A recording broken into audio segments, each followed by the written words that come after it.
Guardians, lend me your spears.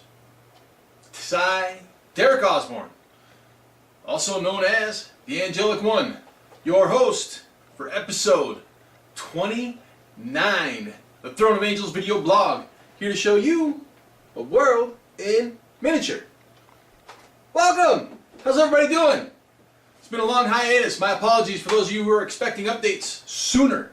But moving cross country and getting settled into a new job took a little more time than I was expecting. So hopefully I'll be able to get back on track as I'm about 2 months behind. As always, I have my list. Catching up. Let's get caught up. Where have we been? The move. 2,700 miles of chaos. Kind of. Because I drove it the whole way. Washington, the Pacific Northwest, Georgia, the southeast coast, right? I mean, I went literally from one side of the country to the other. I did it in 2.5 days. I left Tuesday afternoon and got here Thursday night. Yeah, I planned on it taking 4 days, but after driving and sleeping in my car for, about 6 hours, I just decided to drive and roll on through. The family followed suit a couple of days later, and then all of my stuff showed up via moving truck about a week and a half after I got here. Sleeping on the floor and all that fun stuff, and then moving a bunch of stuff in. As you can see, I'm in a different location, so yeah, that's still happening. I'm still unpacking boxes and trying to organize and get things unpacked. And I got my airbrush set up yesterday. Woo! Yeah, so that's a start, right? Whew! So I finished out the con season while I was at it, right? GenCon, DragonCon. GenCon this year was amazing, right? I mean, it was just full on go, 24/7. Again, one of those weekends where 5 days in a row I'm just on it and on it and on it, and I had so much fun. Obviously, it was a month ago, so the recap and everything, you guys have already seen it. Same with DragonCon, right? My first DragonCon, holy crazy conventions. There were like 6 buildings. And I'm not talking just small buildings. I'm talking giant towers downtown Atlanta. Probably 100,000 people. I mean, I know the official count was like 70 or just under 70,000 or something like that, but there were more than 70,000 people there. It was just ridiculous, right? I mean, there were some places where you just couldn't move. And, well, that's hard when it comes to, when I want to go somewhere, it just generally happens. And when I get kind of stuck, that's an odd occurrence for me. So, yeah, DragonCon. Man, some cool costumes, some cool events. We had a great time. And, holy cow, if you get a chance, I definitely say go once because it's a spectacle. Where we left off.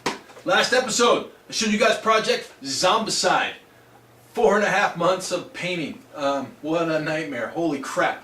My buddy Travis loves it, and I'm sure he's getting good use out of it.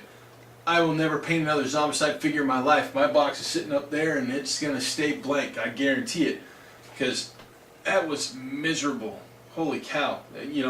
That's like army painting for me, right? I like skirmish games because I don't like to paint huge amounts of armies or the same figure over and over and over again.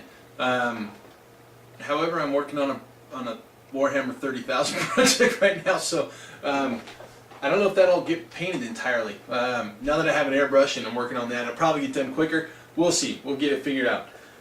So that means back to work on Project Father Johann, right? Most of it's in here. Some of it's in an army painter box over there. But for the most part, it's all in that little bad boy right there. Couple of models that don't fit, like the Abomination and the Nightmare Juggernaut, but they fit in the other Army Painter, the other Battle Foam box that I have, Army Painter. Thinking of that because I got to paint, right? So we'll get rolling and cracking on Project Father Johann. Coming up, some sneaks on the Dark Age conflagration action, right? Conflagration. The first real Dark Age book I got to work on. I got to do a bunch of cool stuff. Yeah, I'm excited to see what comes out of that one. As the Dark Age community across the planet grows, we had a great turnout for the world title here at the last GenCon. It was fantastic. Excited to see what comes out of that one in regards to the next Immortal. I know what it is, but I can't tell you guys. But we'll take a look at the book and we'll do some model reviews, maybe doing some giveaways. Wild West Exodus. Just before I left, the guys over there at Wild West, they sent me a box literally full of goodies. So we've got a lot of models to look at, and I may very well be giving some of those away too, so stay tuned. Might be throwing some of those out there. Battle foam. I picked up a ton of battle foam for my trip out, right? I had a couple thousand assembled and painted figures that I had to pack in boxes. I've got some of the their pack system boxes over here. I've got a pair of those. Obviously my little Dark Age bag. I've got the pack 720, the pack, I believe it's a 480. I got the pack plus. I got the pack, I want to say 260. I got the pack go. I love that thing. So we may look at all of them at once, or we may look at them kind of interspersed. Haven't decided yet. You know, if you guys have a preference, let me know. Right? Throw in the comments, and if I get some votes on, you know, doing a battle foam show, I just do a whole show. That'd be kind of cool, I think, don't you? Yeah, battle foam stuff is phenomenal. I am super impressed with it. Check it out. I got a bag today. I got a whole bag today. This is awesome. All right, so it says WOK 7 or number 7 and number 9. This is the Great Horn and the Orson Cavalier for Wrath of Kings. I've got more stuff in here too. We're going to look at a bunch of the Wrath of Kings production models today. The stuff that was shown at GenCon, the prototype production models. We're going to talk a little bit about those and take a look at those. Super excited for that because they are freaking amazing. I'm going to wrap up right here, right now with end of year requests, right? If you guys have end of year requests, you guys want to see something specific, you guys want me to take a look at a specific game, or you know, quite honestly, find some, or you have some specific models you want to take a look at, thinking about buying, but you know, you're on the fence, just let me know. If you guys have a project you want me to do, let me know, right? We've got a few months left in the year. I want to fill it up as much as I can. I'm not going to guarantee weekly episodes, but I'm going to do an assembly guide for the Scarred Abomination here shortly, so we'll get that up online. Outside of that, I'm at the end of my list. You know what that means. It's time to roll.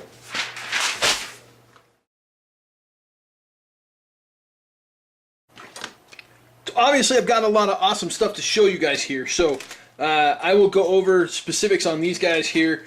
Not all of them, but a good portion of them here really quick. But what I wanted to show you was this, right?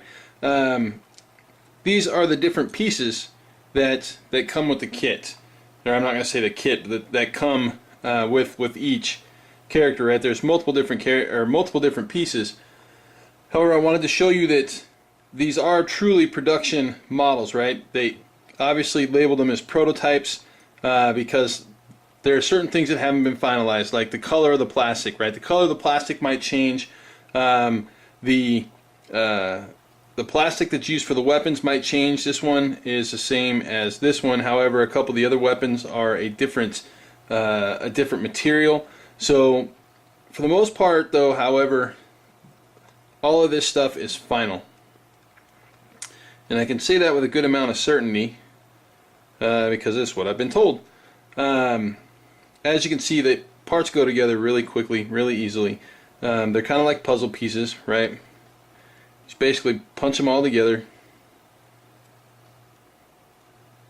throw a little glue in there, and bam! I mean, I've got a completed figure, literally inside of 10 seconds.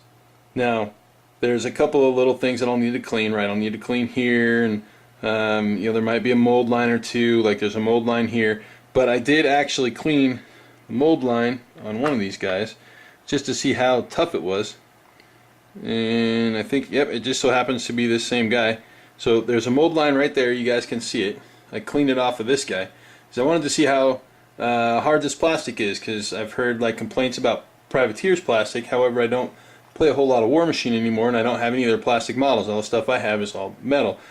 So, oh, there goes his head. Oh, his head! We'll go ahead and remove the sword just so you guys can see the mold line and then the mold line there that I removed. Honestly, it took me about 30 seconds to remove this mold line off of this shoulder plate with an X-Acto knife, and then I smoothed it out right quick with my trusty favorite file, which is not that one. There it is. It's this one right here. So this is a half round needle file. That's my favorite file for use on these types of models. So again, quick and easy in regards to assembly. A little bit of glue, and I didn't put any of these together. These were already assembled. I just kind of stole them and ran out with them. A few of them obviously weren't assembled, mainly just due to what they are. But as you can see, quick pause there in the old discussion. The Union Boss, he's got a hole and he's got a slot, right? I mean, it literally just slides right in. A little bit of glue there, and I mean it's perfect. Crazy whip, right? Whoa, crazy whip. So you got the iron ward, a bunch of union workers. You know, again, I already showed you how this guy went together, right? Multiple parts. The sword, the body, the head, both arms. But you know, again, it goes together really quick. Same with these guys, right? Both arms, the head, the sword, and the body. Same with these guys. Now again, they're these hard plastics, right? So I mean, I'm just kind of tossing them around, really not giving much thought to them because, well, quite honestly, they're not going to break. And this is the iron ward. As far as the techness goes, he's one of my favorites, right? I mean, but look at the detail. Look at the detail on his face. Let me zoom a little bit on that so you can actually see just how awesome these guys look close up. So look at the detail on the pig's face. You know, I mean, that's spit coming out of his mouth, right there. The spit coming out of his mouth. That's freaking awesome. So you've got the face of the iron ward there. I'm just impressed, right? I mean, overall, I am super impressed. Now, again, giving this guy the once over. I didn't clean this guy up, so he's got some mold lines. You know, here. I don't see a ton of work that's going to be required. But again, these guys are the first ones off the line. But with the way that these guys are set, right? I don't know if you guys know much about how these guys are created. The tooling, it's basically, I believe it's all stainless steel if I remember correctly, but I could be wrong. Somebody could educate me out there. I don't actually work in production, so it could be a different type of metal. But there's not supposed to be degradation in the mold process. They just tend to, after so many pours, they literally they break. So I have to be retooled. But it's like 20,000 models. But again, the amount of flash on these guys is really minimal. And like I said, the work that was required for me to remove that flash or that mold line from that shoulder pad was, you know, again, extremely quick and easy. So just showing you guys some of the detail on these guys. There's Sork, the unfinished. Little clockwork dude. I mean, that one's got a key, right? So this little key is, or was, a separate piece. I don't know if it is on this model or not, but on the resin, this is a separate piece. And then you got the Zalek. This model's awesome because there's a little orphan up underneath this big old octopus who's attached to this steam generating action. You know, a little sword in the arm of the Zalek, and you know, I mean, just look at the detail. That's just phenomenal. I love it. Love it. I'm thoroughly impressed with what's going on here. There's a big pile of plastic in there. Woo! So we'll zoom out. You guys can see my mess. Let's look at some Shael Han and probably some Hadros here next. Now, here we have the Hadros. So as you can see, I've got some of the Deep Spearman and the Caxus, which is actually their unit leader. These guys are on 30s. He's on a 40mm base. I totally didn't do a size comparison on that last set, and I apologize for that. But we'll get that done really quick. As you can see, the typicals, right? So the unit leaders, little bit taller than a Grey Knight in Terminator armor, and you can see how the Neff Soldier measures up there. So you can see there's two different colored pieces of plastic. Now I do have an unassembled one here really quick that I'm going to just kind of dump out and show you guys the parts. You know, we've got the body, and obviously both arms. There is the head, and then the tentacle that actually comes off of the back. So we'll look at these guys in depth a little bit. But as you can see, the spears are a softer plastic. I don't know how many times, especially with resin models, that I've pulled a model out of my bag and snapped a spear, or even with metal models, right? Snagged them and tore something off. So if these snag, though, obviously they'll flex a little bit.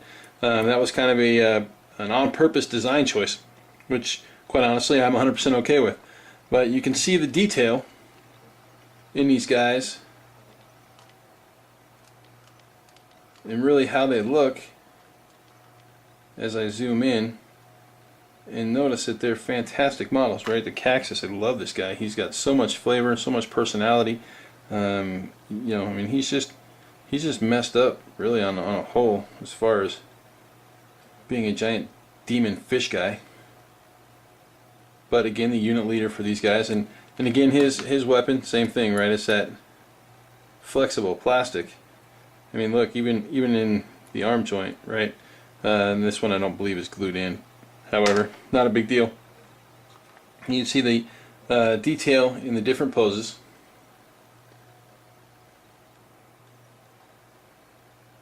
Just to kind of give you a once over. You know, those are the Hadros. Slide these guys out of the way and show you the Shael Han. So I've got the Winterhawk, that's this guy, and I believe I am missing one. Oh, I took him back to the office. So I have an unassembled one here. The Dragon Legion Keeper, which is this guy here. He's the unit leader for the Dragon Legionnaires, which are those guys, and the Dragon Hawk is their character, or excuse me, the Winterhawk is their character leader. But as you can see, we have the Keeper, a couple of posts that have come off the swords, so he's got a pair of separate swords. He's got a top knot. He's got his steampunk armor technology, and then his two upper arms / shoulders. So basically you're looking at a 7-piece model who comes out looking a lot like the art, right? I mean, again, the detail on this model is fantastic. I've got a new desk lamp here. I replaced one as I can't find the springs on the other one, so I had to go buy a new desk lamp, which is why the light is really bright and kind of in your face. So my apologies on that as I put this guy back in here. But let's look at the Legionnaires, kind of up close and personal. I do have, again, one of the plastics unassembled. And this guy is he's 4 pieces, right? So you got the body and the arms, and then his I don't even know what these are called, and I should. Basically, it's his backpack. But again, the arms on these guys are fantastic. They just go right in the slots, and there is some amount of posability to them. However, the slots are set up as one specific pose, right? But you can either cut them, pin them, or change them, and they are interchangeable. And I was using the wrong arm there, which is probably why that was a problem.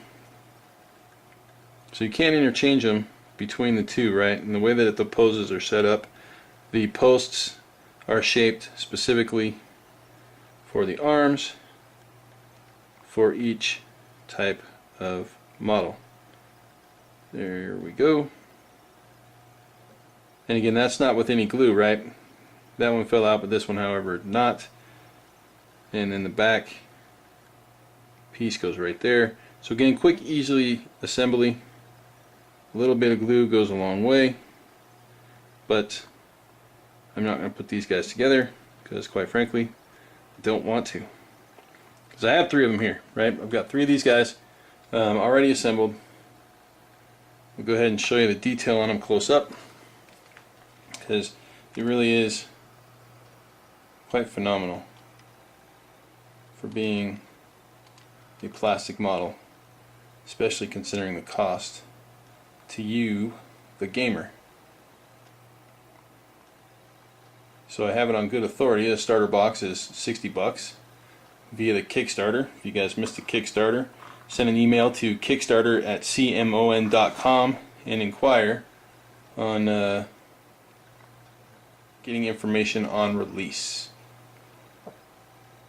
Again, the Winterhawk, he's got a little dragon on his shoulder there. I know that one's a separate piece because I have actually put one of these together before. His arm, obviously with the weapon, different plastic. Now this one's a little bent, but I'll tell you what, I actually have a blow dryer that can bend this right back, or I can put it in some warm water and it'll bend right back to a straight shape.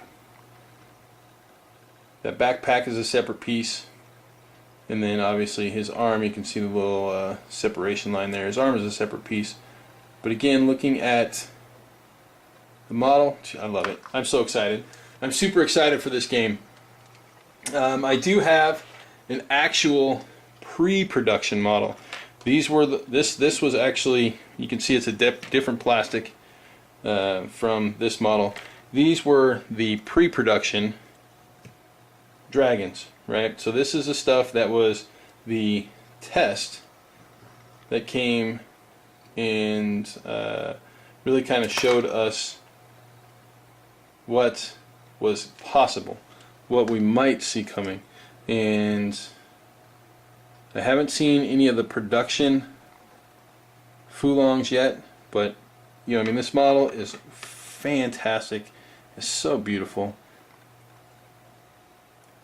Just to give you kind of an idea how big it is, you know, it goes on an 80mm base, but there's your comparison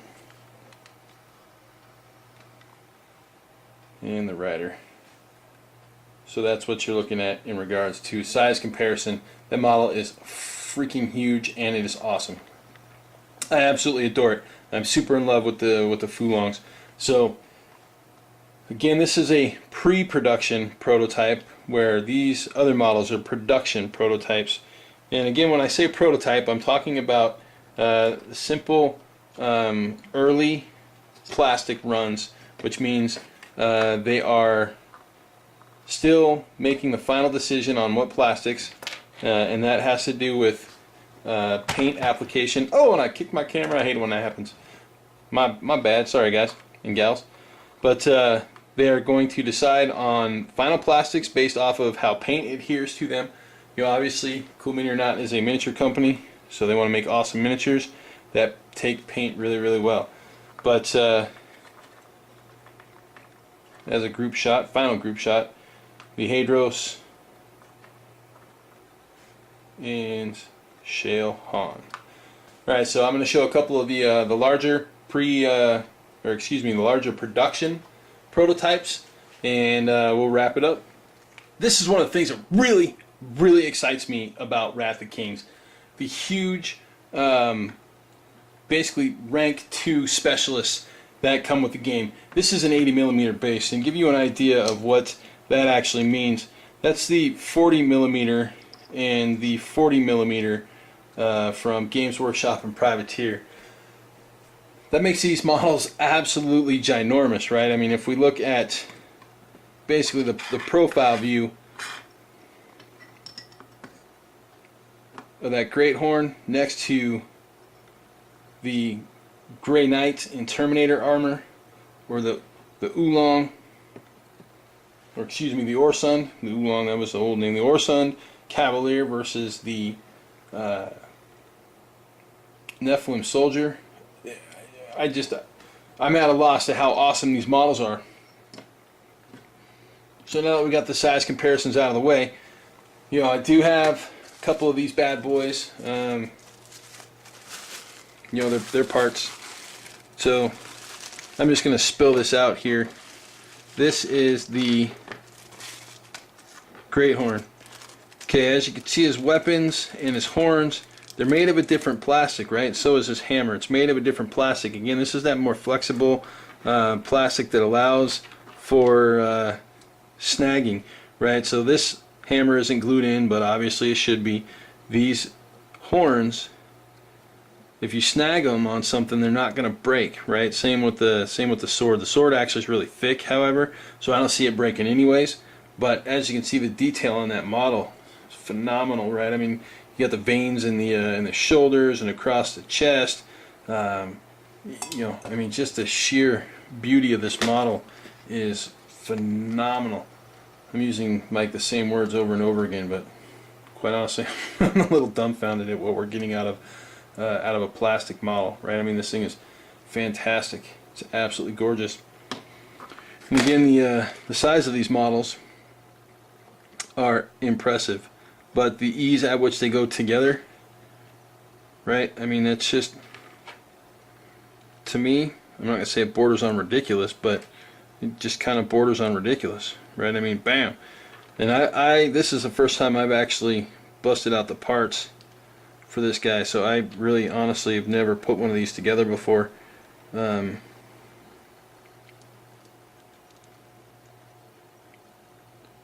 This one, the fit's not as tight as on some of the smaller models, but again, I'm not using obviously any glue. However, I mean, I've literally just assembled this model right here in front of you guys, and as you can see, I mean, everything fits. There's a few things that need to be cleaned up so that, you know, I mean, the fit isn't super tight as I would want it, but I've done zero prep work, right? I just pulled it out of the shipping bag. So that's the Great Horn. Now this is the rank 2 from Nasir, rank 2 specialist from Nasir. The Orsun Cavaliers, which are these big old beefy Kraken riders. These guys are from the Hadros.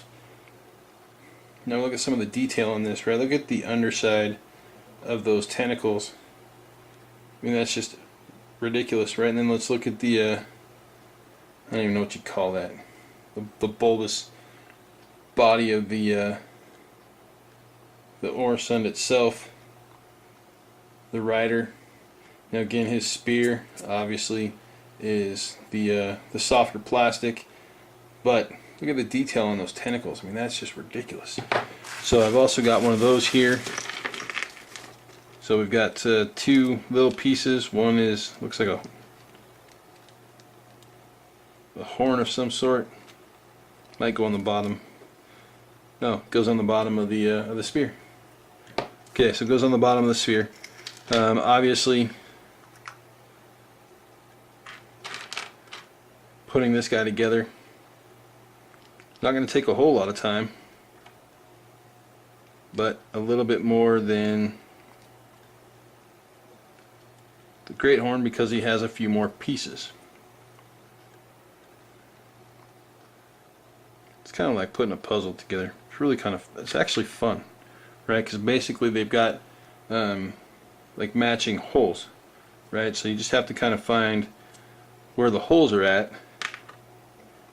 that match the different parts. Okay, so the mouth obviously is a two-part piece, right? It goes in there first, like that, and then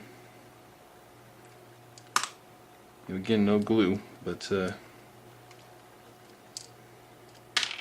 no! As you can see, I'm fumbling through this, but it's fun. It's a good time. Okay, so that slides in there like that, and then we've got this was on the other side. Got this one, it goes here as we knock off another one. But again, like I said, it's a quick, easy process of putting these guys together. That one was on the other side, this one rocking right there. So quick, easy process, putting it together. Again, a good amount of fun and entertainment, in my opinion, right? Because I like to do puzzles. To me, puzzles are a lot of fun. Some of this stuff is really honestly self-explanatory. There's obviously the arm for the spear. But as you can see, quick and simple. Hopefully you guys saw that was quick and simple. I mean, I wasn't even looking, I was looking at my hands. So yeah, that looks like I got that on camera, right? Okay, good enough, I think, I hope. So as you can see, quick and easy to put together, fairly intuitive, fairly simple. Again, I showed you all the details of the assembled one. He's just awesome, right? I mean, this guy is just awesome, and this guy is too, right? He's incredible. Oh, there's the other arm. The other arm. Better slide that all together and put it back, otherwise I'll get yelled at. Man, so super impressed with these guys. Really excited for them to hit the market. Really excited to see what some of the epic painters out there do with these things. But there it is. That's the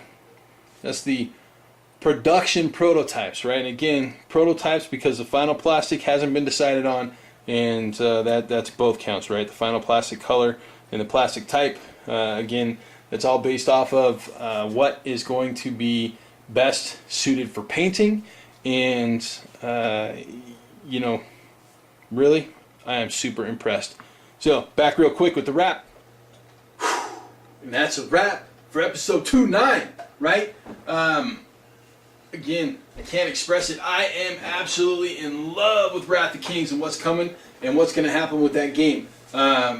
You know, again, might be a little biased, but I'm super excited to see really kind of how it unfolds in the community as it gets released next year. Those models, super impressed, right? For what's coming out in regards to production with those the plastics and really kind of how it's evolving. Really, really happy with what I'm seeing. You know, again, I've got to wait just like everybody else does to get my hands on full-fledged armies, right? I mean, I got stuff in resin. We already saw, you know, some of the Wrath of King stuff I did a while back. You know, I mean, I still have a Garitzi force, and I've got more Shael Han to do, and I still have some Hadros stuff, but basically what was set for the pre-release, I don't have enough Hadros stuff really to kind of make a playable force because there's no unit leaders and some other things. But, yeah, I mean, that's beside the point, right? I mean, I can always proxy that stuff. It's not a big deal. However, some exciting things coming down the pipe, right? Like I said, we got Dark Age coming up. I am going to talk Mr. Black, lead developer for Dark Age, to join me here. We might even do a, you know, quite honestly, gameplay demo. Might have some fun. Who knows? Might do some random contests or whatever. Like I said earlier, you guys, if you have specific requests, let me know. I will apologize. It's a little late at night, so I'm not as loud and raucous as normal because, well, the kids are asleep. So no shouting and screaming. But you know, I promise things will return to normal as I get on a regular schedule and back to producing these things full time. And I mean, quite honestly, it is somewhat full time. We've got some new surprises coming down the line on top of you know, a couple things that we've shown. So excited to reveal some new stuff. Hopefully in the coming next week or two, maybe the week following. Don't know yet, but got some things coming. Very excited. Really, I think that about covers it for episode 29. Episode 30, probably do something cool, right? Like I said, I'll probably talk Mr. Black into rolling out here and doing some Dark Age action. Hopefully I'll get some work squared away on Father Johan, Project Father Johan, I should say. Maybe a Dark Age contest or something. I don't know. We'll see. We'll see. So, as we close out 2-9, as always, thank you for joining me, and we will see y'all in 2.